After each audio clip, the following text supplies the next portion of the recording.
So, Johnny, Yeah. a thought came to mind. What is your favorite race in Dungeons and Dragons? Great question. Well, Let's discuss that. okay.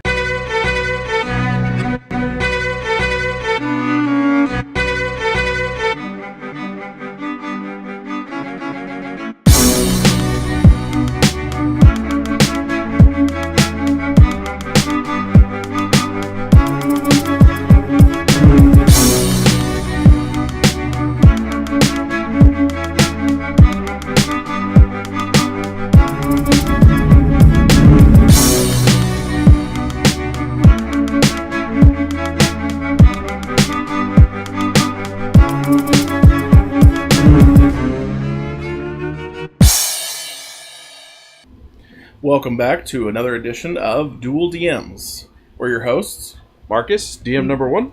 Johnny, DM number 2. All right. I know. I didn't go with the usual joke, the trope of going DM number 3.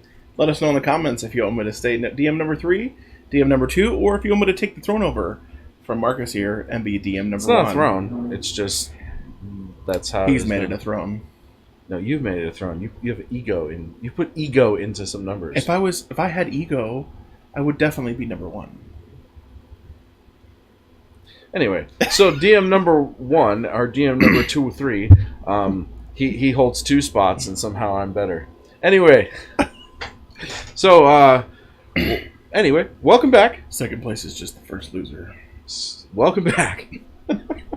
Well, the question of the day is, what is your favorite race from Dungeons and Dragons? My favorite race from Dungeons and Dragons. Well, that's a good question.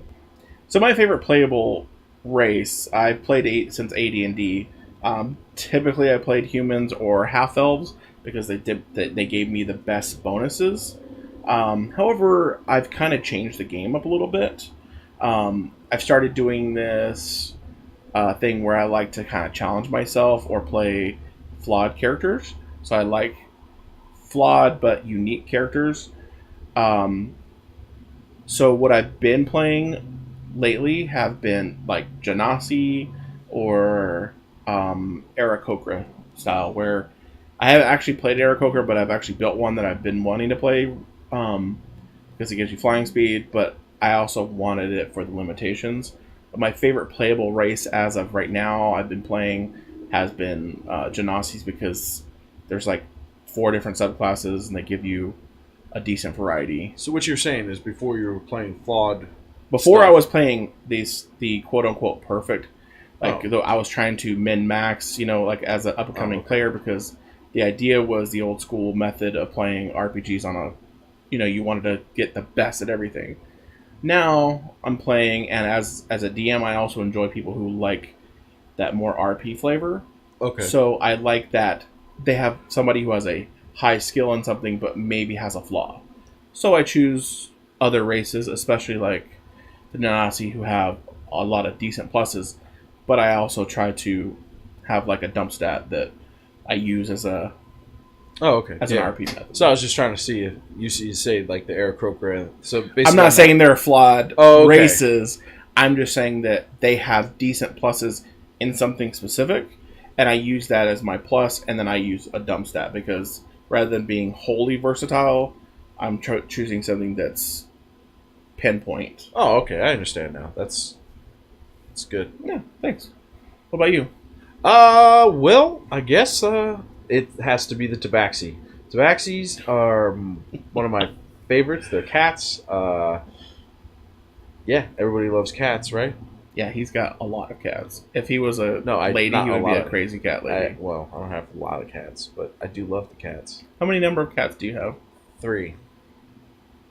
Okay, so we don't count the ones that are outside cats anymore, but we did. But people are like, well, you guys are crazy. You can't control the outside cats. Anyway, back to Tabaxis. So the reason why I chose Tabaxi is because I like their versatility as escape artists, or at least that's how I see them. I play them that way. They've got the ability to climb with their climb speed. They have the feline's grace or cat's grace. I can't remember the exact name right now off the top of my head, but that gives them the ability to as a bonus action, just go crazy and run a lot faster. So it gives them that more of escape. They're just all around versatile. I said versatile. It's okay. But yeah, they get that. They are versatile. Yeah, they have the versatility. I mean, you played the last time you played a Tabaxi, you played a wizard, and yeah, and it's not a standard. Yeah, and that's what I loved. Class to play with. That's what I loved because I would say I play. I was probably one of the coolest wizards because I don't tend to play wizards and because it always gets that shock factor. Oh, a Tabaxi wizard. Yeah, well, yeah. Well, why not? Right? It was awesome because I remember my favorite scene when you did that. You climbed up a freaking tree and then basically just took out people from this tall vantage point. Yeah. And absolutely amazing. And as I remember correctly, they also have a skill in like stealth. I think that comes in with it as well. So they have that just comes, and he adds that right into the wizard's repertoire. So it gives that wizard a fun and more diverse or depth. Adds a little more depth to the wizard than just the standard fare that has been over the years.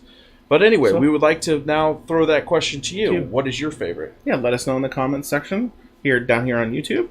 Or if you catch us on an Instagram account, instagram.com/dual.dms. Or Facebook.